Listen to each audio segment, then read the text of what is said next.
کہ اگر مجھے خوش کرنا چاہتے تو میری خوشی اس میں کہ آپ بھی کلمہ پڑھ لیں. تو فرمایا بھتیجے مجھے نہیں پتا تمہارا دین کیا ہے, تمہارا رب کون ہے, لیکن اگر تمہاری مسکراہٹ اس بات میں پوشیدہ ہے, تمہاری خوشی ہے کہ میں کلمہ پڑھوں, تو سنو لا الہ الا اللہ محمد رسول اللہ. یعنی صرف حضور مسکرا جائیں, اتنی محبت اپنے بھتیجے سے, اور حضور کی مسکراہٹ پر کلمہ پڑھ لیا. اور پھر آپ دیکھیں کہ جیسے حضور نے فرمایا کہ یہ اسد اللہ و اسد الرسول ہے, اللہ کا شعر, اللہ کے رسول کا شعر ہے. تو ان کے ایمان لانے کے بعد جو ایک قوت ملی ہے اسلام کو, جیسے آپ نے ارشاد بھی فرمایا کہ علل اعلان نمازیں بھی ہو رہی ہیں, اور پھر اس کے بعد سیدنا عمر فاروق کے ایمان لانے کا جو واقعہ ہے, پہرا دے رہے ہیں اور نماز ہو رہی ہے, اور جناب سب خوف زدہ ہیں کہ عمر آگئے پتہ نہیں کیا ہوگا, بدترین دشمن ہے, مگر اس وقت بھی سید الشہداء امیر حمزہ رضی اللہ تعالیٰ عنہ سرکار کی حفاظت کے لیے ننگی تلوار کے ساتھ کھڑے. اگر سر جھکانے آیا تو بات ٹھیک ہے, ورنہ سر کاٹ کے اس کے سینے پہ رکھ دوں گا, مطلب ایسے. پھر آپ کی سیرت نگاروں نے یہ بھی لکھا ہے کہ آپ شیر کا شکار کیا کرتے, مطلب کوئی عام شخصیت نہیں. اور یہ جو آپ نے بات فرمائی, یہ میں نے وہاں پر جو ہے غزوہ احد, مطلب میدان احد کے اندر ہی یہ میں نے بات سنی تھی کہ آپ دونوں ہاتھوں سے بیک وقت تلوار, مطلب یہ ایک بہت بڑا کمال ہے. اور ابھی اعلیٰ حضرت کا کلام پڑھ لے تو اعلیٰ حضرت کا بھی یہ کمال ہے, آپ دونوں ہاتھوں سے بیک وقت لکھا کرتے تھے. یعنی حضور کے ایک عاشق جو ہے وہ دونوں ہاتھ سے قلم چلاتے تھے, اور حضور کے ایک محبوب دونوں ہاتھوں سے تلوار چلایا کرتے تھے. سرکار جس کو چاہے جیسے چاہے نوازے, حضور کی نسبتوں کا کمال ہے. اور یہ آپ نے فرمایا کہ احد کے دامن میں, اللہ اکبر, دیکھیں محبوب کو محبوب جگہوں پہ رکھا جاتا ہے, انتخاب ہوتا ہے ان کا کہ کس جگہ پہ کس کو رکھنا ہے. حضرت سیدنا صابر کلیلی علیہ رحمہ کے حالات زندگی میں واقعہ پڑا کہ جہاں پر ان کی تدفین ہونی تھی وہاں انوار کی بارش ہوا کرتی تھی, ایک نور کی لاٹ وہاں پر اترا کرتی تھی. تو جہاں محبوبوں کا مقام مدفن ہوتا ہے نا, وہ پہلے سے منتخب ہوتا ہے کہ کس محبوب نے کہاں پر آرام کرنا ہے. اور پھر آپ دیکھیں کہ پوری دنیا کے جو مسلمان ہیں سب کی خواہش اور تمنا ہے کہ حضور کے روضہ انور کی زیارت کے لیے جائیں, حضور کے روضہ اطہر پہ سلام پیش کرنے کے لیے جائیں. اور امیر حمزہ وہ ہیں جن کے روضے پہ خود سرکار زیارت کے لیے آیا کرتے تھے. جیسے محمود بھائی نے فرمایا کہ ہر بدھ کو سرکار حاضری دیا کرتی تھی, اسی طرح سالانہ حاضری بھی, یعنی غزوہ احد کے شہدائے احد کے عرس کا ہم یہاں پہ لیتے ہیں کہ سرکار سالانہ حاضری بھی باقاعدہ دیا کرتے تھے. اور امیر طیبہ والی بات بھی بڑی مطلب اتنی اہل محبت کی بات ہے کہ ایک علامہ صاحب سے میں نے سنا, علامہ نصیب احمد صدیقی صاحب کے باقاعدہ فرما رہے تھے کہ آج بھی مدینہ منورہ کی جو لوگ ہیں, اور خاص طور پہ خواتین, کہ جب ہمارے موت ہے نا کسی خاتون کا جھگڑا ہو تو اپنے میکے چلی جاتی ہے, اپنے بھائی کے گھر, باپ کے گھر چلی جاتی ہے, پھر سسرال میں جھگڑا ہو گیا, شوہر سے جھگڑا ہو گیا, تو کہتے ہیں وہاں آج بھی مدینے کی خواتین اگر شوہر سے جھگڑا ہوتا ہے نا, باپ کے گھر نہیں جاتی, امیر حمزہ کی بارگاہ میں آیا کرتی ہیں. کیا بات, ان کی بارگاہ میں حاضری دیا کرتی ہیں. اور یہ جو دعا والی بات آپ نے کی کہ سید الشہداء کرم فرما دیں, تو مدینہ شریف کی حاضری بالکل ایسے ہی ہے. ایک دفعہ ایسے ہی الحمدللہ مسجد نبوی شریف میں بزرگ سے ملاقات ہوئی, آخری دن تھا وہاں مسجد نبوی شریف میں, پھر واپس مکہ مکرمہ آنا تھا, تو ان سے اسی طرح گفتگو تو حضور وقت رخصت ہے, سرکار کی بارگاہ میں تو حاضری دیں گے, آپ چونکہ ایک عرصے سے یہاں پہ موجود ہیں اور خدمت کر رہے ہیں, کوئی خاص آپ بات اگر امیر ارشاد فرمانا چاہیں کہ لیکن بس جاتے جاتے امیر حمزہ کو سلام کر کے ضرور جائیے, اور آپ کی جو بھی آرزو تمنائیں مرادیں ہیں نا وہ وہاں پر پہلے پیش کیجئے گا. اسی طرح آج بھی عشاقوں کی یہ کیفیت ہے کہ جب مسجد مدینہ منورہ پہنچتے ہیں نا تو سرکار کی بارگاہ میں سلام پیش کرنے سے پہلے امیر طیبہ کی بارگاہ میں حاضری دیتے ہیں, پہلے وہاں حاضری دے کر, آج بھی آپ کا تصرف اسی طرح ہے. بالکل بالکل, امیر طیبہ یعنی حضور علیہ السلام کا تصرف تو پوری کائنات ہے, لیکن سرکار کے مدینے پہ سرکار نے کسی کو تصرف عطا فرمایا تو امیر حمزہ کو عطا فرمایا. آج بھی والی مدینہ, آج بھی امیر طیبہ حضرت سید الشہداء امیر حمزہ رضی اللہ تعالیٰ عنہ, تو کیا ہی شان ہے ان کی کہ وہ اگر آج بھی کوئی ان کے مزار پر انوار پر جا کر سلام کہتے تو سرکار فرماتے ہیں قیامت تک سلام کا جواب دیتے رہیں گے. اب سلام میں ہم کیا کہتے ہیں, السلام علیکم ورحمت اللہ, آپ پر سلامتی و اللہ کی رحمتیں ہوں, اور جواب میں امیر حمزہ یہ فرما دیں, امیر طیبہ سید الشہداء فرما دیں اللہ کی تم پر بھی سلامتی ہو, تو آپ سمجھے بس آپ سلامتی ہی سلامتی آپ کو نصیب ہو. تو کیا ہی شان ہے سید الشہداء کی, تو اللہ سبحانہ و تعالیٰ کی بڑی مہربانی کہ اللہ نے ہمیں اہل عشق و محبت میں رکھا. الحمدللہ, یہ عشق اور محبت کی باتیں ہیں, یہ ہر کسی کو سمجھ میں آنے والی نہیں ہے, اور اللہ نے ایسی حیات جاویدانی ان کو عطا فرمائی کہ غزوہ احد کے 46 سال کے بعد کچھ شہداء کی جو قبریں تھیں وہ کھل گئیں, تو مدینہ منورہ کے لوگوں نے جب ان کی زیارت کی تو نہ ان کا کفن میلا تھا نہ ان کا بدن میلا تھا, نہ کفن میلا نہ بدن میلا, یہ کہتے ہیں نا جو آج شعر پڑھتے ہیں کہ محمد کے غلاموں، جی بالکل وہ تو ہے، لیکن اصل چیز محمد کے غلاموں کا کفن میلہ نہیں ہوتا، نہ کفن میلہ نہ بدن میلہ، بلکہ فرماتے ہیں کہ جسم ان کے ایسے تر و تازہ کہ اگر کسی شہید نے تکلیف یا درد کی وجہ سے اپنے زخم پہ ہاتھ رکھا تھا تو جب ان کا ہاتھ اٹھایا جائے تو تازہ خون بہنا شروع ہو جاتا تھا. یہ کیفیت ہے اللہ کی بارگاہ میں ایسے مقبول ہوئے چونکہ رسول اللہ کی بارگاہ کے مقبول، اور مقبولیت کا میزان یہی ہے، جو یہاں مقبول ہوتا ہے وہ وہاں مقبول ہوتا ہے. بہت اچھی بات ہے. اور کہنے والوں نے صوفیہ سے ہم نے یہی سنا کہ اللہ کی بارگاہ میں جب وسیلہ پیش کرو تو محمد عربی صلی اللہ علیہ وسلم کا وسیلہ، اور حضور کو راضی کرنے کے لیے اگر کوئی وسیلہ پیش کیا جائے تو سیدنا امیر حمزہ رضی اللہ تعالیٰ عنہ اور آپ کی شہزادی کونین سیدہ کائنات سیدہ فاطمۃ الزہرا سلام اللہ تعالیٰ علیہا کا آپ وسیلہ پیش کریں. حضور علیہ السلام آپ کے لیے اللہ کی بارگاہ میں دعائے مغفرت فرمائیں گے. بہت یہ ایسی نفوس قدسیہ کا ذکر ہے کہ جو آج ظاہر ہے ہم بیٹھے تو کسی اور مقصد سے ہیں، لیکن جب یہ مبارک ذکر ہوتا ہے تو اس میں مزید برکتیں ہو جاتی ہیں. ایک مختصر سا وقفہ ہے، وقفے کے بعد لوٹتے ہیں. مجھے امید ہے آپ کا ہمارے ساتھ رہے گا. ناظرین آپ کا خیر مقدم ہے احساس پیلسٹائن اپیل، ایمرجنسی اپیل کے ساتھ ہم آپ کی خدمت میں حاضر ہیں 2021 کے حوالے سے. چونکہ یہ بہت اہم موقع ہے آپ کے اور ہمارے لیے، انتہائی ذمہ داری کا کام ہے. ہم اپنی سطح پر جو کر رہے ہیں وہ آپ کے سامنے، اور آپ جس طرح مالی تعاون کریں گے اسی انداز میں ان کی بہتر سے بہتر مدد ہو جائے گی. یہ جو میرے پاس ٹیرف ہے میں چاہتا ہوں آپ تک پہنچا دوں. فوڈ پارسلز ہیں فار 3 فیملیز، 3 خاندانوں کے لیے جو فوڈ پارسلز ہیں وہ گریٹ برٹن پاؤنڈ یعنی کہ پاؤنڈز کی صورت میں 150 پاؤنڈز ہیں، اور یونائٹڈ اسٹیٹس آف امریکہ کے ڈالرز کے لحاظ سے کریں تو $200 ہیں. 150 پاؤنڈ اور $200 کی صورت میں آپ 3 فیملیز کو فوڈ پارسلز کا ایک ڈونیٹ کر سکتے ہیں. اس کے علاوہ میں نے کہا تھا کہ شفاف پانی کی ضرورت، چونکہ ظاہر ہے جب تباہی ہو جائے بہت زیادہ تو پانی سب سے اہم چیز ہے کہ جو لوگوں کو اگر میسر آ جائے تو ایسی صورتحال میں بہت غنیمت ہے. ڈرنکنگ واٹر فار 6 فیملیز، یہ 6 خاندانوں کے لیے صاف پانی کا اہتمام ہے. 500 پاؤنڈز اور $700 کی صورت میں آپ اگر ڈونیٹ کریں تو پانی ان کو شفاف مہیا ہو جائے گا. لائف سیونگ ڈرگس کے حوالے سے، لائف سیونگ میڈیکیشن کے حوالے سے میں نے ابتدا میں عرض کیا کہ انتہائی ضروری ہے اس وقت، چونکہ فرسٹ ایڈ کے معاملات ہیں، بہت سارے زخمی ہیں، بہت ساری اس صورتحال میں کہ نہ جانے انہیں کس کس انداز میں اس وقت ضرورت ہے، کیونکہ یہ آگ اور خون کا کھیل ہے.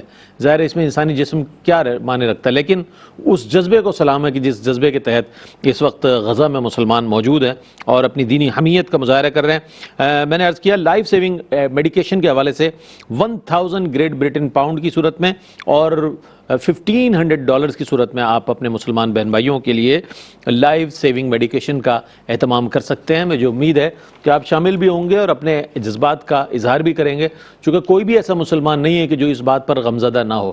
اپنے اپنے طور پر ہر شخص اس بات کی مذمت کر رہا ہے. اب مذمت تو ہو گئی، اب جو ہے ان کی لیے مدد کی ضرورت ہے. مذمت سے بڑھ کر مدد کی ضرورت ہے اس وقت، اور مالی مدد جو ہے آپ کی وہ ان تمام چیزوں کو ممکن بنانے میں بہت کارآمد ثابت ہوگی. الحاج محمود الحسن شفیع نے بہت اچھی بات کہی کہ یہاں کے مالکان جو ہے انہیں ضرورت نہیں ہے اس بات کی کہ وہ آپ سے پیسہ لیں، وہ تو کر رہے ہیں یہ کام. آپ کو شامل کر کے آپ کے اجر و ثواب میں اضافہ کرنا چاہ رہے ہیں تاکہ آپ بھی شامل ہو جائیں. ظاہر ہے ہر شخص کو پلیٹ فارم میسر نہیں ہوتا، لیکن احساس ایک ایسا ادارہ ہے کہ جس پر لوگوں کا ٹرسٹ ہے، اور چاہے کوئی بھی ایونٹ ہو، ہم یہ دیکھتے ہیں کوئی بھی موقع ہو، احساس بڑھ چڑھ کر لوگوں کی مدد کے لیے آگے بڑھتا ہے. فلسطینی مسلمانوں کی جو اب ظاہر ہے فوڈز کے مسائل ہیں، سب سے زیادہ غذائی اجناس کے حوالے سے یا صاف شفاف پانی کے حوالے سے ڈرنکنگ واٹر، یا یہ کہ لائف سیونگ میڈیکیشن کے حوالے سے، ان تینوں چیزوں کی ایسی صورتحال میں کتنی ضرورت ہے، میں چاہتا ہوں اس کی ضرورت اور اہمیت کے حوالے سے کچھ کلام فرمائیے. اصل میں یہ تو بنیادی ضروریات ہیں، بنیادی ضرورت، اور بنیادی ضروریات جو ہے وہ ہر طبقے سے تعلق رکھنے والے انسان جو ہے اس کو باہم میسر ہونی چاہیے. ایسی صورت میں اللہ سبحانہ و تعالی نے قرآن مجید فرقان حمید میں جا بجا ارشاد فرمایا کہ وَالَّذِينَ فِي أَمْوَالِهِمْ حَقٌّ مَعْلُومٌ لِلسَّائِلِ وَالْمَحْرُومِ، یعنی اللہ سبحانہ و تعالی نے جنہیں کشادگی عطا فرمائی ہے تو وہ کشادگی ان کے تعیش کے لیے نہیں ہے، ان کے لگزریس لائف اسٹائل کے لیے نہیں ہے، بلکہ وہ کشادگی اس لیے ہے کہ جو محروم ہیں وہ اللہ کی عطا کردہ نعمتوں میں سے ان کو بھی حصہ فراہم کریں. اور قرآن مجید فرقان میں اللہ سبحانہ و تعالی نے جب انفاق فی سبیل اللہ کی بات فرمائی، ان تمام معاملات کے اندر جب انفاق کی بات کر رہے ہیں، تو ایک طرف تو ہمارا بنیادی فریضہ بنتا ہے، ہماری ڈیوٹی بنتی ہے کہ ہم یہ کام کریں، لیکن حضور علیہ الصلوۃ والسلام کے صدقے میں اس امت پہ خاص کرم یہ ہے کہ جب ہم ڈیوٹیز بھی ادا کرتے ہیں تو اللہ اپنے فضل سے اس پر بھی انعامات عطا فرماتا ہے۔ اللہ اپنے فضل سے دنیا کے اندر بھی اجر عطا فرماتا ہے، اس کی برکتیں عطا فرماتا ہے، اور پھر اخروی ثواب کے وعدے بھی اللہ سبحانہ و تعالی ارشاد فرماتا ہے۔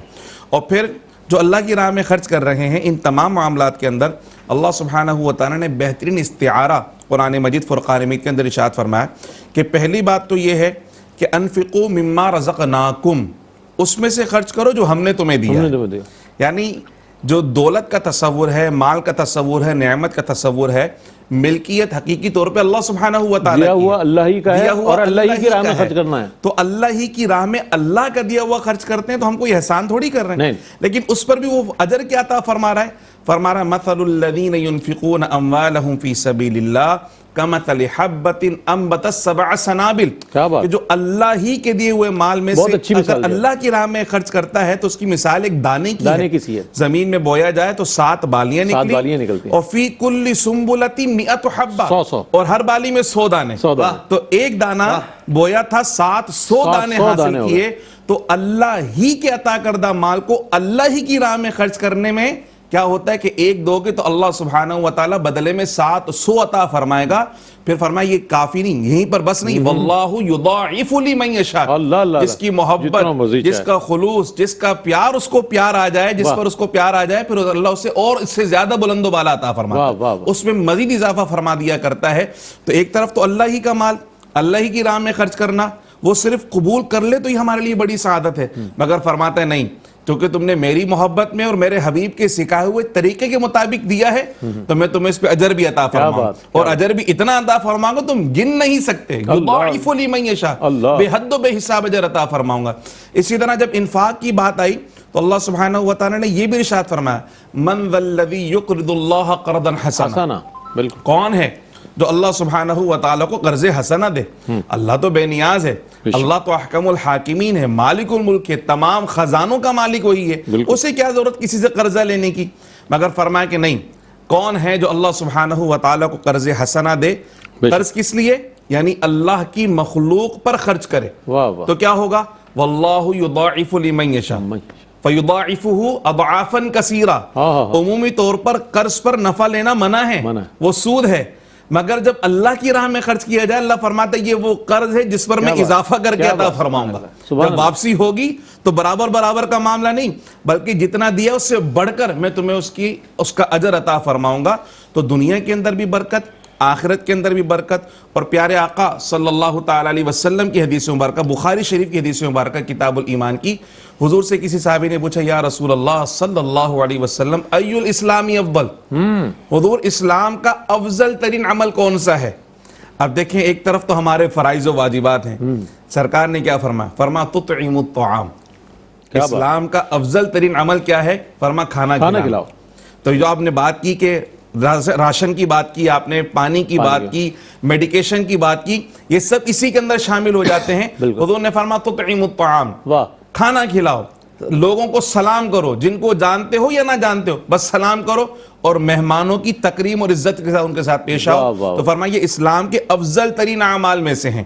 اب یہاں ایک اور بھی بات ہمیں احساس کی بات پتہ چلتی ہے کہ ہم یہ سمجھتے ہیں کہ ہم نے فرائض ادا کر لی تو بہت اچھے مسلمان بن گئے، لیکن حضور علیہ الصلوۃ والسلام نے کردار کی جو تربیت فرمائی ہے، کہا ان سجدوں کا اثر تمہارے اخلاق میں نظر آنا چاہیے، ان تسبیحات اور تلاوتوں کا اثر تمہارے کردار میں نظر آنا چاہیے، کہ تم سراپا خیر بن جاؤ، خود بھی خیر و خیر بانٹنے والے بن جاؤ۔ تو کھانا کھلانا افضل ترین عمل، اور پھر حضور علیہ الصلوۃ والسلام کی حدیث مبارکہ سے صحابہ نے تو دسترخوان لگائے، صحابہ نے تو لوگوں کو کھلایا ہی کھلایا، مگر آپ دیکھیں کہ بر صغیر پاک و ہند میں جیسے محمود بھائی نے ارشاد فرمایا کہ خاص خطہ جس پہ سرکار کی خاص نظر ہے، جہاں سے سرکار کو خوشبو آیا کرتی تھی، ٹھنڈی ہوا آیا کرتی تھی، یہ وہ خطہ ہے کہ یہاں اسلام کی جو نعمت لوگوں کو ملی ہے وہ خواجگان کے دسترخوان سے ملی ہے۔ خواجگان نے بڑے بڑے دسترخوان لگا دیے۔ اسلاف کی تاریخ پڑھ کے دیکھیں، ان کی سیرت پڑھ کے دیکھیں، بھئی تبلیغ بعد میں کریں گے، پہلے کھانا کھاؤ، پہلے کھانا کھاؤ، جسمانی اور آپ دیکھیں کہ ان کے دسترخوان کا ایک لقمہ وہ صرف معدے میں نہیں جاتا تھا, معدے کو بعد میں بھرتا تھا, پہلے دل کو روشن کیا کرتا تھا. اس لیے پھر تبلیغ کی ضرورت ہی نہیں پڑتی تھی, دلیل دینے کی ضرورت نہیں پڑتی تھی. خواجہ صاحب نے 90 لاکھ ہندوؤں کو مسلمان کیا. اگر کاؤنٹنگ کر لیں دنوں کے حساب سے تو بڑا مشکل ہو جائے گا کہ ایک دن میں کتنے مسلمان, کتنوں کو دلیل دیں گے, کتنوں کو تبلیغ کریں گے, وہ مسلمان کیسے ہوئے. ان کو دلیل کی ضرورت نہیں تھی. کسی کو خواجہ صاحب نے لقمہ کھلا کر مسلمان فرمایا اور کسی کو نگاہ ڈال کے مسلمان فرما دیا. تو دسترخوان سجائے اسی لیے جاتے تھے کہ پہلے لوگوں کی جو بنیادی ضرورت اس کو پورا کیا جائے. پیٹ بھرا ہوگا تو بات سمجھ میں آئے گی, بات سننے کے لیے آمادہ و تیار ہوگا. تو یہ حضور علیہ الصلوۃ والسلام کی جو حدیث مبارکہ ہے, یہ بڑی تمامی کلام سرکار کا بڑی اہمیت کا حامل, لیکن دین پھیلانے, دین پہنچانے اور دین کو مضبوط کرنے کے لیے یہ بڑی اہمیت کی حامل بات ہے کہ اسلام کا افضل ترین عمل یہ ہے کہ لوگوں کو کھانا کھلایا جائے, بنیادی ضروریات ان کو میسر کی جائے. بہت اچھی بات آپ نے ارشاد فرمائی کہ اہل اللہ کا یہی طریق رہا ہے, اور یہ طریق جو ہے اہل اللہ نے نبی کریم علیہ السلام سے لیا. اور حضرت ابراہیم علیہ السلام کے بارے میں بھی کہا جاتا ہے کہ وہ اکیلے کھانا تناول نہیں فرمایا کرتے تھے, بلکہ طلب کر لیا کرتے کہ آؤ کھانا کھا لو. اور یہ سنت رہی ہے اصحاب اکرام رضوان اللہ تعالیٰ علیہ مجمعین کی, اولیاء امت کی, کہ آج یہ کہا جاتا ہے مزاروں پہ اتنا رش ہے, تو یہ تو دیکھیں گے مزاروں پہ کتنے بھوکے کھانا کھا رہے ہوتے ہیں, کتنے لوگ آ کر وہاں پر اپنی ضرورت کے مطابق کھانا نہ صرف کھاتے ہیں بلکہ گھر کے لیے, بچوں کے لیے لے بھی جاتے ہیں. تو یہ وہ روحانی مراکز ہیں, یہ وہ مراکز انوار و تجلیات ہیں کہ جو آج بھی, آج خواجہ صاحب کو ظاہر 700-800 سال ہو گئے, حضرت داتا صاحب گنج بخش علی اجویری کو 800 سال, 1000 سال کے قریب ہو گئے. تو یہ تمام چیزیں جو ہمارے سامنے رکھنی چاہیے کہ اللہ والوں نے مخلوق خدا کی خدمت کی تو ایسے روشن ہو گئے ان کے نام کہ آج بھی سینکڑوں سال ہونے کے باوجود بھی نام یاد رکھا جا رہا ہے. اچھا, محمود الحسن اشرفی سے میں دوبارہ پوچھنا چاہوں گا, چونکہ گولڈا شریف ماشاءاللہ حاضری دیتے ہیں, پاک پتن شریف حاضری دیتے ہیں, داتا صاحب کی خدمت میں حاضری دیتے ہیں, بری امام سرکار کی بارگاہ, ہر جگہ جاتے ہیں. اللہ والوں کے مزارات پر خاص اہتمام ہوتا ہے, جسمانی خوراک جسے لنگر کا حوالہ دیا جاتا ہے. آپ نے جب یہ دیکھا کہ لوگ لنگر لینے کے لیے آتے ہیں, کسی کے پاس تھیلی نہیں ہوتی, وہ ہاتھ آگے کر دیتا ہے, کوئی برتن آگے, تو وہ مناظر کیسے ہوتے ہیں اور وہ دیکھ کر آپ کو کیا فیل ہوتی ہے کہ اللہ والوں کی شانیں کتنی بلند ہے؟ اچھا, آج بھی جو ہے ماشاءاللہ گولڈا شریف کا تو یہی دستور ہے اور بھی جگہوں کا کہ پہلے لنگر کھلاتے ہیں. بالکل, آپ ان سجاد گان کے پاس چلے جائیں تو پوچھیں گے بھئی لنگر کھایا, پہلے لنگر کھلاؤ. لنگر پہلے مریدین آ کے لنگر ہی کھلائیں گے آپ کو, پھر آپ کے باقی معاملات ہوں گے. پرسوں میرے ایک دوست پاک پتن شریف حاضر ہوئے تو مجھے انہوں نے رابطہ کیا کہ کوئی صورتحال ایسی ہو جائے کہ ہم حاضری دے دیں مزار شریف پہ اگر آپ کی کوئی. تو میں نے پیر صاحب سے, دیوان صاحب سے رابطہ کیا تو دیوان صاحب نے ان کو اپنے جو اختیارات تھے اس کو استعمال کرتے ہوئے حاضری کروا دی. پھر مجھے فون آیا اور کہا کہ انہوں نے ہمیں خدمت کا موقع ہی نہیں دیا, حاضری کر کے چلے گئے. ہم نے تو لنگر کر کے رکھا تھا ان کے لیے تیار کروایا, اور وہ تو آئے اور کیا کہتے ہیں حاضری دی. اور ہم نے کہا کہ چلیں, تو کہا کہ ہم لوگ لنگر ابھی پہلے ہی کر لیا ہم نے, تو پہلے ہی بابا صاحب نے بھی ان کے لیے جو ہے نا لنگر کہتا ہوں, یہ بزرگوں کا اہتمام. اچھا, میں دو باتیں میرے ذہن میں آئی تھیں کہ دانشوروں کا قول کہہ لیجئے سمجھانے کے لیے, کہا کہ اگر آپ کے پاس دولت آپ کی ضرورت سے زیادہ ہے تو سمجھ جائیے کہ اس میں کسی اور کا بھی حق ہے, یعنی آپ کو اس پہ خرچ کرنا چاہیے. اللہ تعالیٰ کی دین ہے اگر آپ کو, تو آپ اس کو اللہ کی راہ میں خرچ کریں. آپ مالک نہیں, آپ امین ہیں, امین ہیں اس کی, اس میں خیانت نہ ہو, امانت دار تک پہنچ جائے. اور دوسری بات بھی سمجھانے کے لیے کہی کہ دیکھو نماز کی تو قضا ہے, نماز چھوٹ جاتی ہے, کبھی ہو جاتا ہے انسان کے ساتھ, ان سب کے ساتھ تو میں نہیں, لیکن کہ نماز کی تو قضا, چلو چھوٹ گئی اب قضا کر لو, لیکن خدمت کی قضا نہیں ہے.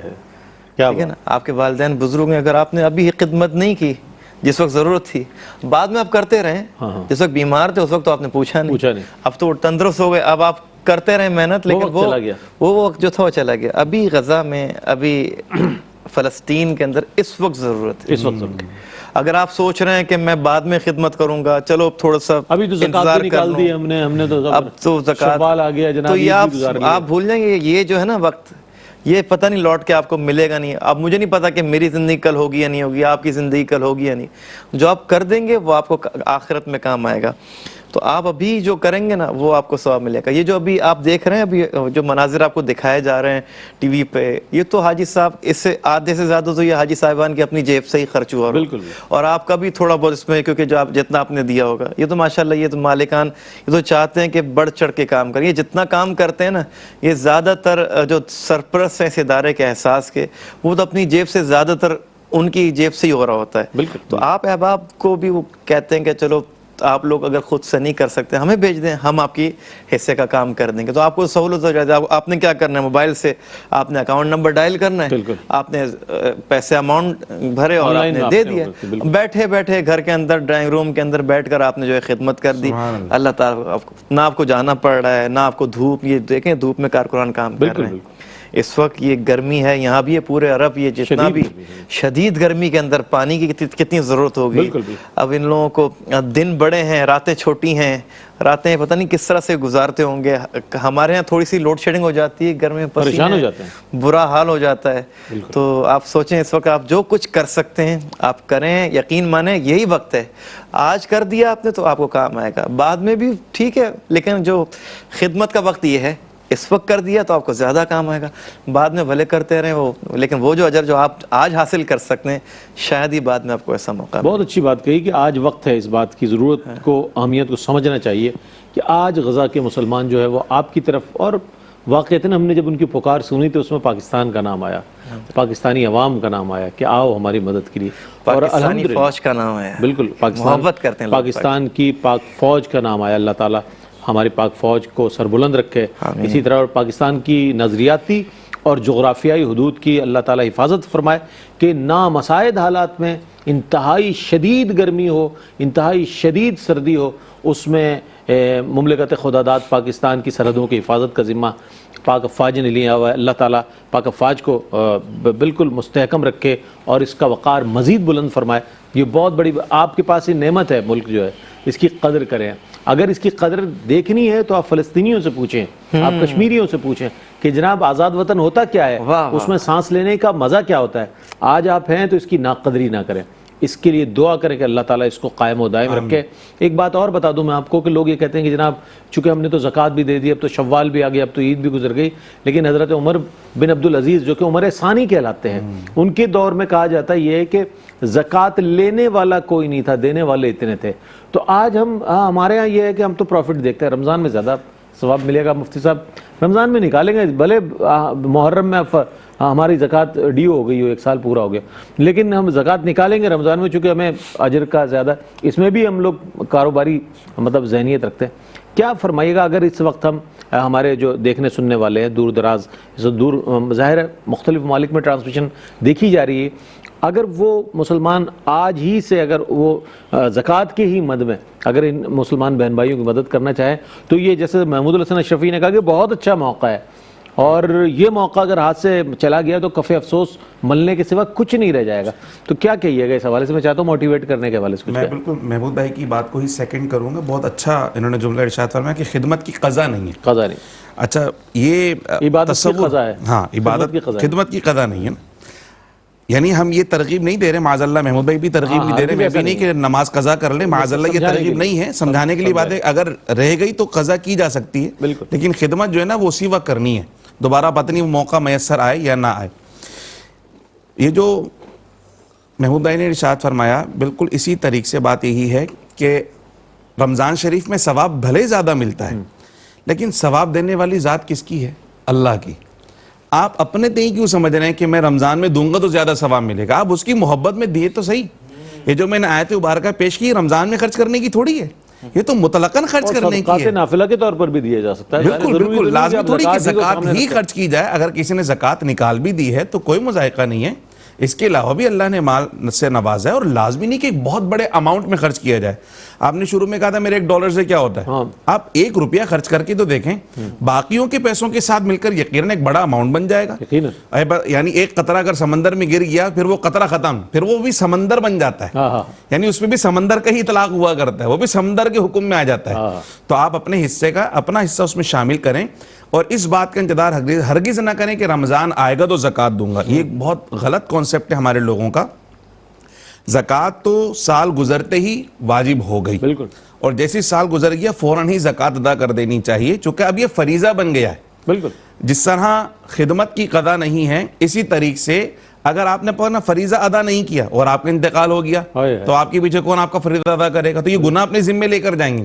تو آپ اس بات کا ہرگز انتظار نہ کریں کہ جب رمضان شریف آئے گا تو پھر اس کے بعد میں زکوٰۃ ادا کروں گا، جب موقع میسر آ جائے فوراً سے بالکل آپ اس کو ادا کر دیجئے، اور اس بات کا احساس کیجئے، جیسے کہ آج ابھی محمود بھائی نے ارشاد فرمایا کہ ہم تو اپنے گھروں کے اندر ہیں، یہاں ویجولز دیکھ رہے ہیں کہ گھر تباہ ہو گئے، بالکل، سر چھپانے کے لیے چھت نہیں ہے، نہیں۔ ہم ابھی گھروں سے باہر نکلتے ہیں دھوپ میں تو پانی کی بوتل ساتھ لے کے نکلنے کہ پانی کی شدید پیاس ہمیں لگ رہی ہے، تو وہاں تو پینے کا پانی میسر نہیں ہے۔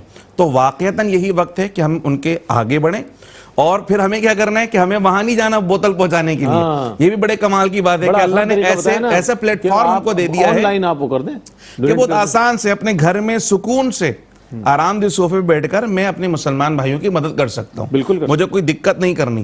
اور پھر ایک اور بات ہمیں یہاں پتہ چلتی ہے، دیکھیں اگر میں انفرادی کام کروں گا نا تو شاید اس کے وہ ثمرات نہ مل سکے یا حقیقی لوگوں تک مدد نہ پہنچ سکے، لیکن جب اجتماعی نظم کے ساتھ کام کیا جائے گا تو کیا ہوگا، ہم سب کا انفرادی کام جب اجتماعیت میں آئے گا تو اس کا بڑا فائدہ ملے گا، اور اس میں برکت بھی ہے، اور اس میں برکت بھی، اور زیادہ لوگوں تک وہ فائدہ پہنچایا جا سکتا ہے اور منظم انداز کے اندر پہنچایا جا سکتا ہے، جس سے واقعتاً اور حقیقتاً ان کو خوراک بھی میسر آ جائے گی، پینے کا پانی بھی میسر آ جائے گا، جن کو ادویات کی ضرورت ہے وہ بھی میسر آ جائے گی۔ اور ایک لقمہ کھلانا اتنے بڑے اجر کی بات ہے۔ حضور سیدنا غوث اعظم شیخ عبد القادر جیلانی فرماتے ہیں کہ میں نے بڑے مراقبے بھی کیے، میں نے مجاہدے بھی کیے اور بہت ساری عبادت ریاضت کی، لیکن اللہ کا قرب حاصل کرنے کا سب سے بہترین ذریعہ جو میں نے پایا ہے نا وہ یہ کہ اللہ کی مخلوق کو کھانا کھلاؤ، اللہ کی مخلوق کو کھانا کھلاؤ۔ تو اب اندازہ لگائیں کہ اللہ کے قریب ہونے کا ذریعہ آپ کو میسر آ رہا ہے۔ الحمدللہ پاکستان کے اندر بھی آپ یہ کام کرتے رہے، اور اب آپ کو احساس دلا رہا ہے کہ آپ کے دل میں تکلیف تو ہے کہ ہمارے فلسطینی مسلمان بھائی پریشان ہیں، ان تک رسائی کیسے ہو، تو یہ پلیٹ فارم آپ کو میسر آ گیا ہے۔ آگے بڑھیے، اپنا حصہ لازمی اس کے اندر شامل کیجئے، جس کیفیت کے اندر بھی ہو۔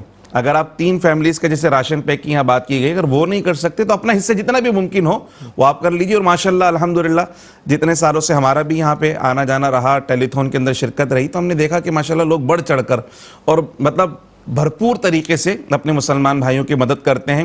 کوئی بھی کیفیت ہو، دینے والا یہ نہیں بولتا ابھی 2 مہینے پہلے تو وہ ایک پروگرام ہوا تھا، اس کے اندر آپ بات چیت کر رہے تھے، ماشاءاللہ اللہ سبحانہ و تعالی نے واقعتاً یہ جذبہ دیا، اور جتنے لوگ فون کرتے ہیں، فون کالز کرتے ہیں، سب کا تعلق واقعتاً جیسے محمود بھائی نے کہا کہ بر صغیر پاک و ہند سے ہی زیادہ تر ہوتا ہے، تو اللہ تعالی نے واقعی بڑا جذبہ عطا فرمایا۔ اللہ ان جذبوں کو سلامت رکھے، اللہ ان جذبوں کو سلامت رکھے، اور اپنا اسی طرح سے حضور علیہ الصلوۃ والسلام کو جو فیضان نظر ہے یہاں کے لوگوں پر اسی طرح قائم و دائم رہے، اور جتنا ہم خرچ کریں گے اللہ کی راہ میں اللہ اتنا ہی نوازے گا۔ گو کہ ہم ترقی پذیر ہیں، ہمارے وسائل غیر منصفانہ تقسیم ہوتے ہیں، لیکن جب اللہ کی راہ میں خرچ کرنے کی بات آئے، مسلمانوں کی مدد کرنے کی بات آئے، تو یہاں کی شاہراہیں گواہی دیتی ہیں کہ اللہ کی راہ میں خرچ کرنے میں یہ بازی لے جاتے ہیں۔ واہ واہ الحمدللہ۔ وَمِمَّا رَزَقْنَاهُمْ يُنْفِقُونَ سورہ بقرہ کی ابتدائی آیات میں یہی فرمایا گیا اللہ کی راہ میں خرچ کرنے کا۔ پھر یہ ان صفات کے جو حامل افراد ہیں، اولئک علی ھدی من ربہم واولئک هم المفلحون، یہی جو ہیں صحیح معنوں میں فلاح پانے والے لوگ ہیں۔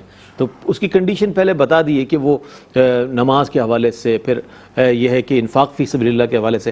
ہمارے یہاں دیکھا یہ گیا ہے کہ ہم جب کوئی بہت زیادہ ایکسٹریم پر ہو بہت معاملہ، اس کو بہت زیادہ توجہ سے دیکھتے ہیں، اور جیسے ہی سیز فائر کا ہوا، جیسے ہی یہ معاملات بہتر ہوئے اور جمعے کی نماز ادا ہوئی مسجد اقصیٰ میں، اس کے بعد عمومی طور پر میں نے دیکھا ہے لوگوں کی توجہ ہٹ گئی ہے۔ توجہ نہیں ہٹنی، چونکہ وہ ایک مسلسل معاملہ ہے۔ آج جو لوگ، وہ تو ان کا جذبہ دین ہی ہے کہ جو آج وہ بیت المقدس کی طرف جا رہے ہیں، مسجد اقصیٰ کی طرف جا رہے ہیں، اور مسجد اقصیٰ کو تو میں کہتا ہوں کہ آپ کسی بھی مسجد کے، جیسے سبحان الذی اسریٰ بعبدہ لیلا من المسجد الحرام الی المسجد الاقصیٰ، یہ تو نص قرآنی سے اس کی اہمیت ثابت ہو رہی ہے کہ معراج کا جو ایک واقعہ ہے جہاں سے دیکھتے ہیں اس آیت میں بھی، اور سورہ نجم کی ابتدائی 18 آیات میں جو ملتا ہے، تو معلوم یہ ہوتا ہے کہ اس کی مسجد کی بڑی اہمیت ہے۔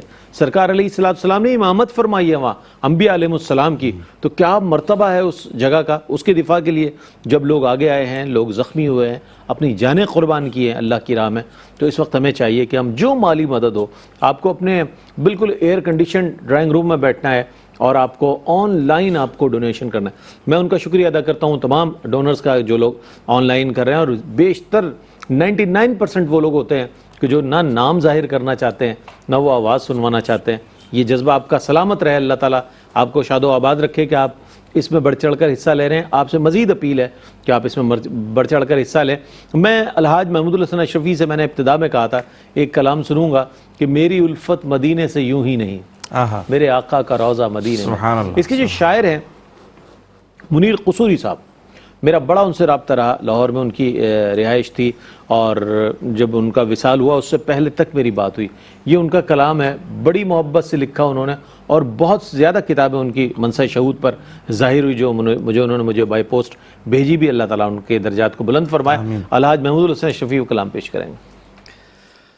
میری الفت مدینے سے یوں ہی نہیں, میری الفت مدینے سے یوں ہی نہیں, میرے آقا کا روضہ مدینے میں ہے, میرے آقا کا روضہ مدینے میں ہے. میں مدینے کی جانب نہ کیسے کھینچوں, میں مدینے کی جانب نہ کیسے کھینچوں, میرا دین اور دنیا مدینے میں ہے, میرا دین اور دنیا مدینے میں ہے. سبحان اللہ, سبحان اللہ. عرش اعظم سے جس کی بڑی شان ہے,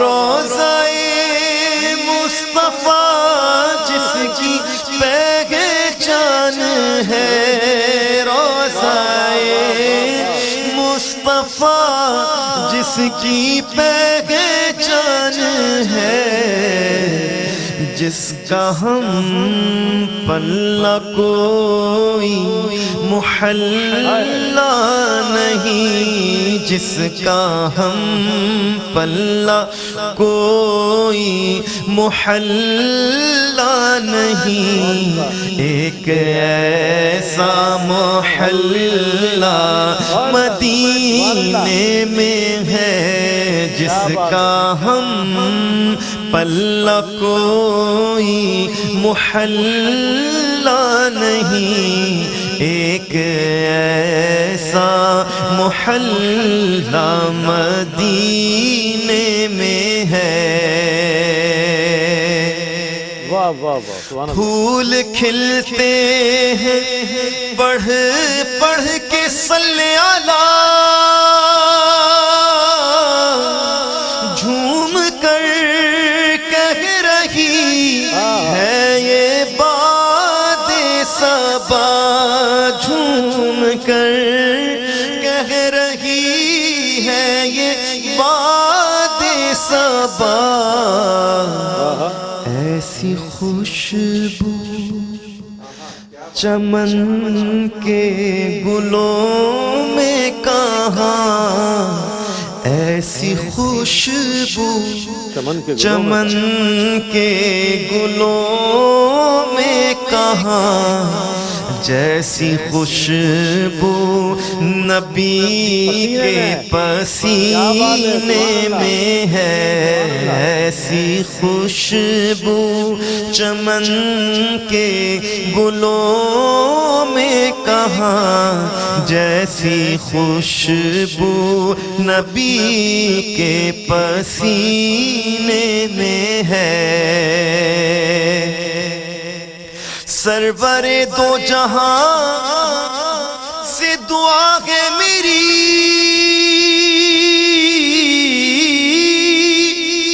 ہاں بدو چشم نم التجا ہے میری ان کی فہرست میں میرا بھی نام ہو، ان کی فہرست میں میرا بھی نام ہو، جن کا روزانہ جانا مدینے میں ہے، جن کا روزانہ جانا مدینے میں ہے۔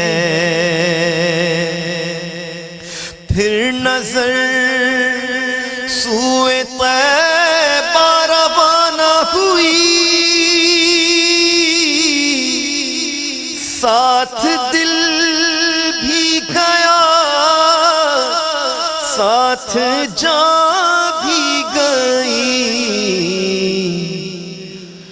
میں منیر اب رہوں گا یہاں کس لیے، میرا سارا اثاثہ مدینے میں ہے۔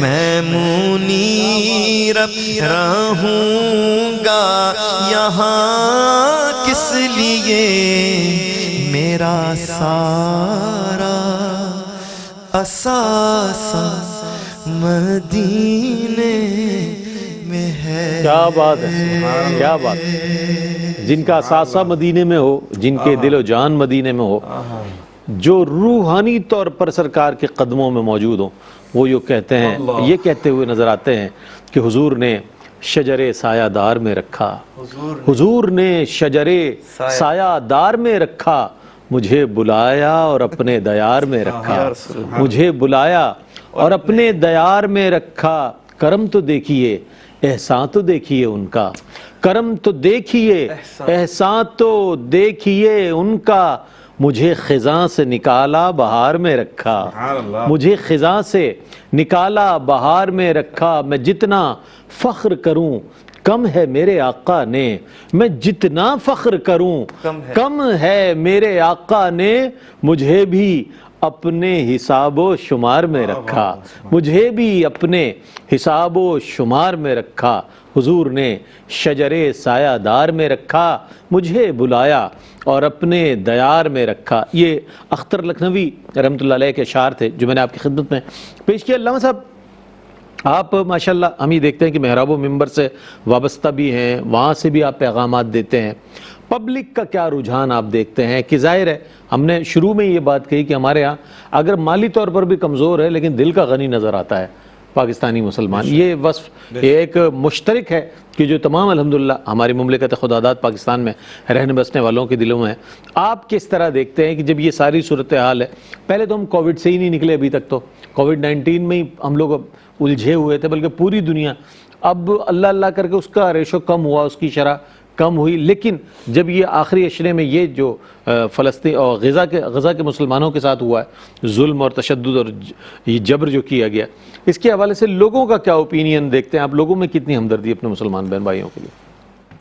وہ جو ہم نے ابتداً بات کی تھی کہ حضور نے فرمایا مسلمان کا بھائی ہے، ویسے عمومی طور پہ شاید ہم اس کیفیت کو سمجھ نہ سکیں، لیکن جب غزہ پہ بمباری ہوئی اور مسجد اقصیٰ کے حوالے سے جب خبریں آنا شروع ہوئیں اور پتہ چلا کہ وہاں پر مسلمانوں پہ ظلم و ستم کیا جا رہا ہے، تو اب یقین جانیے کہ ہماری مسجدوں میں جو مسلمان نماز پڑھ رہے تھے ان میں بے چینی پائی گئی، اور کوئی بھی تسلی اور اطمینان کے ساتھ نہیں تھا کہ ٹھیک ہے وہاں ہو رہا تو ہونے دو، نہیں، بلکہ جیسے جیسے خبریں آ رہی تھیں یہاں پر سب سے پہلے کیا ہوا، سب نے سب سے پہلے دعا کے لیے ہاتھ اٹھایا، اے اللہ ہمارے مسلمان بھائیوں کی مدد فرما، اے اللہ ہمارے مسلمان بھائیوں کی مدد فرما۔ یعنی اگر کسی بڑے نے کچھ کہا نہیں ان سے کہ کیا کرنا ہے کیا نہیں کرنا، ان کو یہ پتا تھا کم سے کم ہم نے دعا کرنی ہے، تو تراویح ہو تو اس کے بعد دعا ہو رہی ہے، تہجد کی نماز ہو تو اس کے بعد دعا ہو رہی ہے، جمعہ ہو تو اس کے اندر دعائیں ہو رہی ہیں، اور افطار کے وقت میں بھی مسلمان دعائیں کر رہے تھے، اللہ ہمارے فلسطینی مسلمان بھائیوں کی مدد فرما۔ قبولیت کے لمحات تھے۔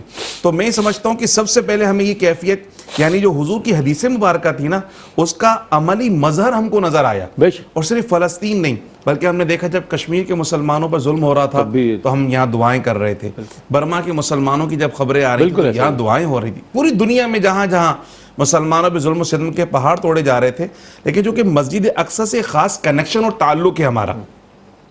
پہلی بات تو یہ ہے کہ بحیثیت مسلمان ہم تمام انبیاء پر ایمان لے کر آتے ہیں. آمنت باللہ و ملائکتہ و کتبہ و رسلہ، یعنی حضرت عیسیٰ ہمارے بھی رسول ہیں، حضرت موسیٰ ہمارے بھی رسول ہیں، حضرت لوط علیہ السلام ہمارے بھی رسول ہیں. اسلام میں بد تہذیبی تو ہے ہی نہیں، ٹھیک ہے نا، سب کا تو سارے کے سارے ہمارے انبیاء اور مسجد اقصی یعنی بیت المقدس اور یہ پورا کا پورا خطہ وہ ہے جو سرزمین انبیاء کہلاتا ہے. یعنی یہ ہمارے انبیاء کی سرزمین ہے، یہاں ہمارے انبیاء کے مبارک قدم لگے ہیں. اور پھر دوسری جو نسبت اس کو حاصل ہوئی کہ پیارے آقا صلی اللہ تعالیٰ علیہ وسلم کو جو سفر معراج ہے، اس رات میں حضور علیہ السلام کے سید المرسلین ہونے کا جو مظہر مسجد اقصی میں نظر آیا، جو سردار الانبیاء ہونے کا مظہر نظر آیا، کہ اللہ سبحانہ و تعالیٰ نے تمام انبیاء کے سردار ہونے کے لیے جس جگہ کا انتخاب فرمایا، مسجد حرام میں بھی سارے نبی جمع کیے جا سکتے تھے، مگر اللہ نے مسجد اقصی میں جمع فرمایا کہ وہ بھی میرے حبیب کا مرکز ہے، یہ بھی میرے حبیب کا مرکز ہے. یہاں سارے انبیاء اپنے زمانوں میں آ کر چلے گئے، مگر یہاں پر بھی امامت اور نبوت اگر کسی کی بلند و بالا تو میرے حبیب محمد مصطفیٰ صلی اللہ علیہ وسلم کی، کہ جہاں 1,24,000 کم و بیش پیغمبر پیچھے مقتدی بن کے کھڑے اور حضور امام بن کر آگے کھڑے کہ نماز اقصی میں جب پڑھائی تو انبیاء اور رسول یہ بولے نماز ہو تو نماز ایسی، امام ہو تو امام ایسا. اور پھر یہاں سے سفر معراج کی ابتدا. پھر تیسرا کنیکشن یہ ہے کہ حضور علیہ السلام نے ہجرت کے بعد 17 مہینے تک مسجد اقصی کی جانب رخ کر کے نمازیں ادا کی ہیں. تو یہ ہمارا تعلق ہے، ایمانی اور روحانی تعلق مسجد اقصی کے ساتھ بنتا ہے. یعنی صرف غزہ کے مسلمانوں کا تعلق نہیں، ان کی خوش نصیبی یہ ہے کہ وہ وہاں رہتے ہیں. اب اس کا بھی ذکر کر دیئے نا کہ محبوب کا چہرہ آسمان کی طرف اٹھانا بار بار دے رہے ہیں، مسجد قبلتین کا بھی ذکر کر رہے ہیں. میں صرف عرض یہ کرنا چاہ رہا تھا کہ ان کی خوش نصیبی ہے کہ وہ وہاں رہتے ہیں. مدینہ شریف میں رہنے والوں کی خوش نصیبی کے سرکار کے جوار میں رہتے ہیں، مگر ہمارے دل بھی وہاں الحمدللہ کھینچے چلے جاتے ہیں.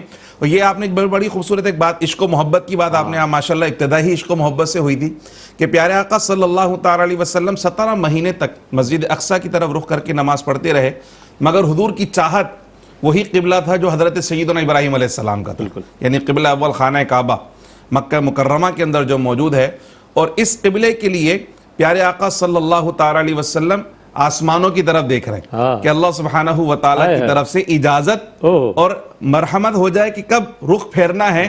تو ایسا نہ ہوا کہ نماز مکمل ہونے کی بات آ جائے کہ حضور اب اگلی نماز دو رکعت نہیں، ابھی نماز کے اندر ہی حضور آپ کا جو چہرہ آسمانوں کی طرف اٹھ رہا ہے، قد نرى تقلب وجهك في السماء، ہم آپ کا چہرہ آسمان کی طرف بار بار اٹھنا دیکھ رہے ہیں. فَلَنُوَلِّيَنَّكَ قِبْلَةً تَرْضَاهَا، اب قبلہ وہ بنائیں گے جو آپ کو پسند ہوگا. یعنی حضور جس طرف رخ پھیر لیں وہ قبلہ بن جاتا. فَلَنُوَلِّيَنَّكَ قِبْلَةً تَرْضَاهَا، حبیب قبلہ تو وہی ہوگا جو آپ کو پسند ہوگا. خدا کی رضا چاہتے ہیں دو عالم اور خدا چاہتا ہے رضا محمد. صحابہ کا عشق بھی تو بتا دینا حضرت، وہ جسٹ اپوزٹ، اگر آپ مسجد قبلتین گئے ہوں تو جسٹ اپوزٹ ہے جہاں پر ہم وہ دیکھتے ہیں، اگر جہاں نماز پڑھی جاتی ہے اس کی بیک پر دیکھیں تو ایک سنگ مرمر کا ایک وہ لگا ہوا ہے، اور اس سے اندازہ ہوتا ہے کہ یہ جو ہے گزشتہ قبلہ کی طرف اشارہ کرتا ہے. تو صحابہ کا یہ عشق اور محبت اور ایمان اور حضور کی اتباع کا معاملہ دیکھیں، حالت نماز میں تبدیل ہو رہے ہیں، کیا کوئی نہیں رہا. رئیس بھائی یہ چھوٹا معاملہ نہیں تھا، یہ ایمان کی کسوٹی تھی کہ کون نماز کو پکڑتا ہے، کون رسول اللہ کو پکڑتا ہے. کیا بات. اور صحابہ کرام نے بتایا کہ ہماری نماز تو رسول اللہ کے پیچھے ہے، ہم تو رسول اللہ کو پکڑیں گے، چونکہ نماز سکھائی کس نے؟ رسول اللہ نے سکھائی ہے. اب ہماری نمازیں وہاں ہوں گی جو رسول اللہ ہوں گے، جہاں رسول اللہ کا چہرہ ہوگا ہمارا بھی وہی چہرہ ہونا چاہیے. تو کسی نے رسول اللہ پہ اعتراض بھی نہیں کیا. اور آپ دیکھیں کہ عام صحابہ تھے نا، وہ ہمارے جیسے مقتدی تھے نہیں کہ امام صاحب کے اوپر اعتراض کرنا شروع کر دیں. امام صاحب یہ کیا کر دیا، چلے مؤذن صاحب آپ کھڑے ہو جائیں، یہ تو لیٹ ہو رہے ہیں. ہاں تو وہ صحابہ کرام، کمیٹی کو دوسرے دن شکایت کر دی، کرام، اور پھر آپ وہ تو آتے ہی نہیں ہے ٹائم پہ. صحابہ کرام اور آپ کرم دیکھیے کہ قبلے کی طرف سے سینہ پھر جائے نا تو نماز ٹوٹ جاتی ہے، نماز ختم ہو جاتی ہے. مگر آپ دیکھیں بالکل اپوزٹ ڈائریکشن، بالکل اپوزٹ. اور سرکار علیہ السلام کا سینہ اطہر بھی مسجد اقصی سے اپنا بیت اللہ شریف کی طرف ہو گیا، اور سرکار کے صحابہ کی بھی کسی کی نماز نہیں ٹوٹی. جس نیت کی بنا پر پہلے 2 رکعتیں پڑھی تھی، نیت وہی جاری و ساری ہے. اور نماز کے دوران قبلہ تبدیل ہوا. اللہ نے فرمایا حبیب آپ کی رضا کو پورا کرنے میں ہم ذرا سی تاخیر نہیں کریں. اور پھر نماز ایسی مکمل ہوئی کہ آج تک وہ عشق و محبت کی علامت مسجد قبلتین کی صورت میں آج بھی باقی ہے. وہاں جاتے ہیں تو پتہ چلتا ہے کہ صحابہ کیسی محبت کرتے تھے حضور سے. اور پھر ویسے تو نماز کے اندر جو ہے لوگ دیتے ہیں کہ سجدے کی جگہ پہ دیکھنا ہے, مطلب سرکار کے ساتھ جو صحابہ نماز پڑھتے تھے نا تو کسی کو دیکھتے رہنا نماز تھی. تو وہ کیفیت تھی کہ وہ حضور علیہ الصلوۃ والسلام کو دیکھا کرتے, جبھی تو پتہ چلا کہ سرکار مڑ رہے ہیں, سرکار جا رہے ہیں, وہ سرکار کو دیکھ رہے ہیں.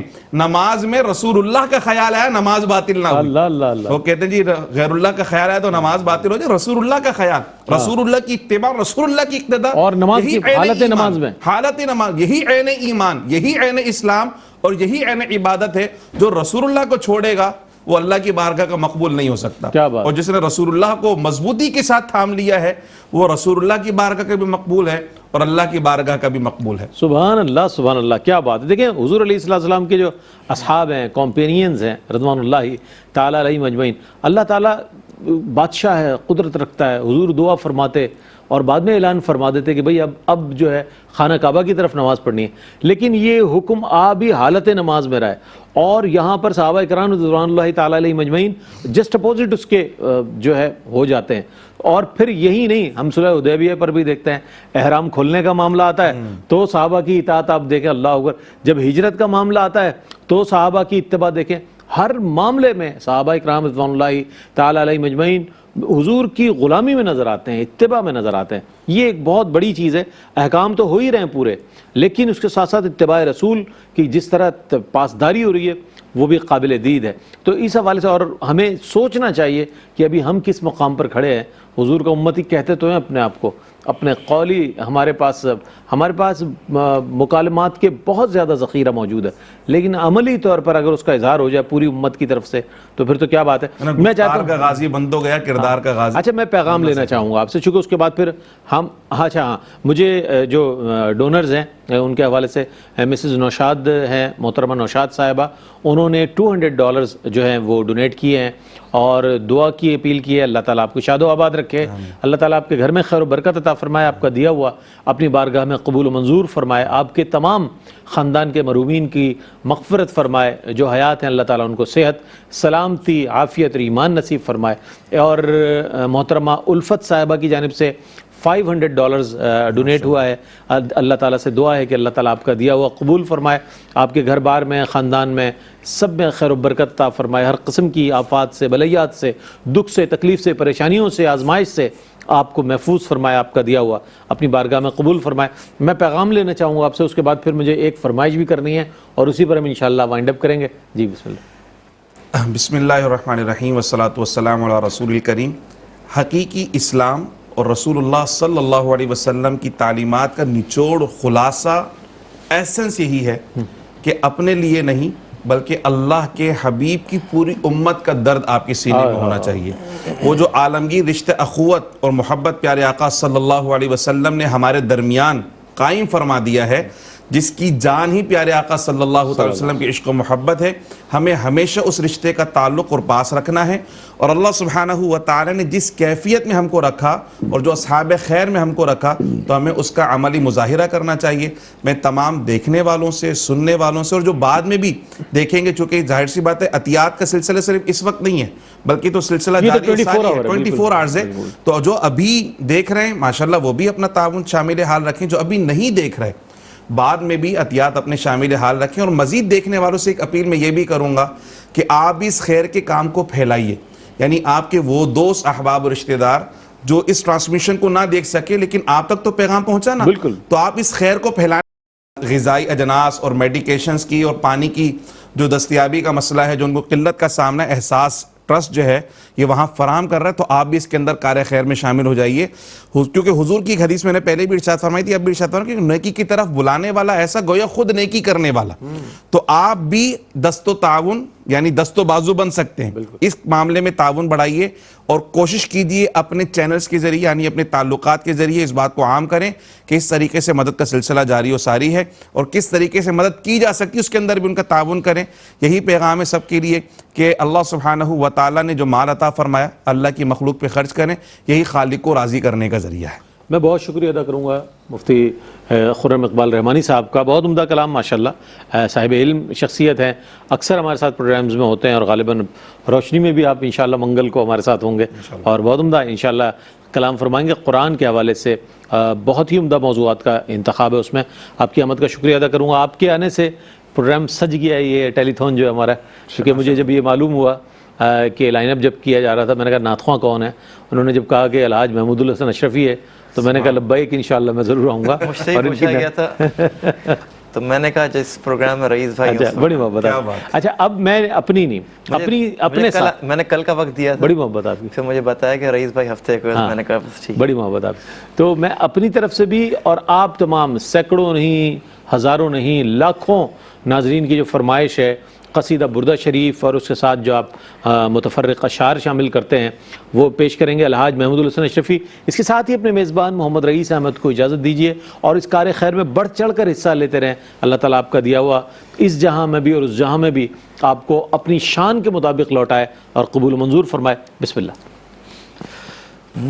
مولاي صل وسلم دائما ابدا على حبيبك خير الخلق كلهم. مولاي صل وسلم دائما ابدا على حبيبك خير الخلق كلهم. محمد سيد الكونين والثقلين. محمد سيد الكونين والثقلين والفريقين من عرب ومن عجم. وہ محمد فخر عالم بادشاہ انس و جاں سرور کونین سلطان عرب شاہ عجم. ایک دن جبریل سے کہنے لگے شاہ امم تم نے دیکھا ہے جہاں بتلاؤ تو کیسے ہیں ہم. عرض کی جبریل نے شاہ تیرے رخ کی قسم آفاق ہاگر دیدم مہر بتاور زیدم بسیار خوبا دیدم لیکن تو چیزیں دیگری نہ کوئی آپ جیسا تھا نہ کوئی آپ جیسا ہے آقا. مکھ چند بدر شاشانی متھے چمکے لاٹ نورانی کالی زلف تے اکھ مستانی مخمور اکھیں مد بھریا سبحان اللہ ما اجمل کا ما حسن کا ما اکمل کا. کتھے مہر علی کتھے تیری ثنا گستاخ اکھیں کتھے جاڑیاں نہ کوئی آپ جیسا تھا نہ کوئی آپ جیسا ہے. کوئی یوسف سے پوچھے مصطفیٰ کا حسن کیسا ہے. زمین